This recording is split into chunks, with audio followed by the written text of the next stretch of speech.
አብርሽ ጠዋትን በስልክ እያወራን ነበረ እናንተ የሄርሜላ ማርገዝም ለኛ እንደ ቤተሰብ ውብዳን የሆነብን።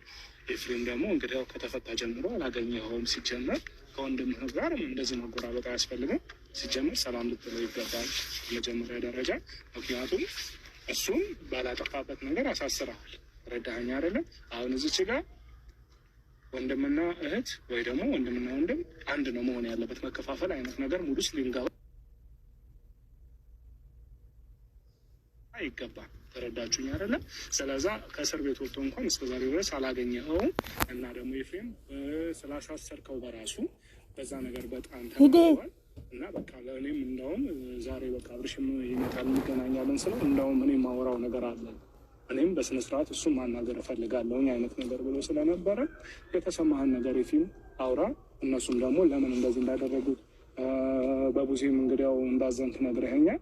ነገሩ ተፈቶ ሰላም ሆነን መሄድ ስላለብን ያለውን ነገር የተሰማህን ነገር ማውራት ትችላለህ ማለት ነው።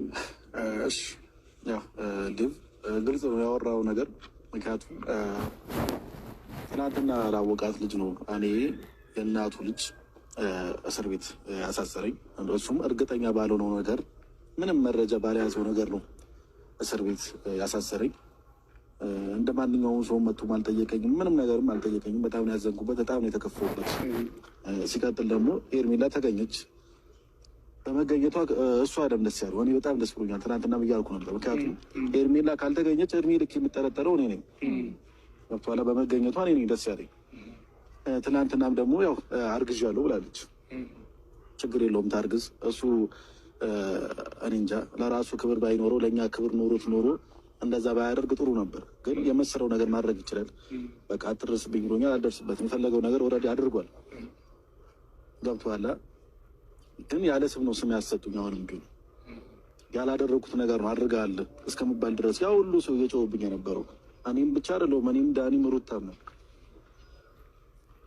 ስለዚህ እኔ እንጃ አሁን እሱ ምን እያሰበ እንደሆነ አልገባኝም። ሄርሜላ መጣለች፣ ተገኘች። ከመገኘቱ አልፎ ደግሞ አርግዣለሁም አለች። ምን እያሰበው ራሱ እንደሆነ አልገባኝም። እሱ ራሱ እንዴት እንዳሰበው አላውቅም። ያ ሁሉ ጊዜ ዝም ብላ ኦልሬዲ እያየችው ነበር። ያ ሁሉ ነገር ሲሆን እንዴት እየሆነ እንደነበር ታውቃለህ አንተ ራሱ አይደለም እሷ እንዴት እንደሆነ እንደነበረ እኮ አብርሃም ያስታውቃል። በሄርሜላ ለመጥፋት ብዙ ነገሩ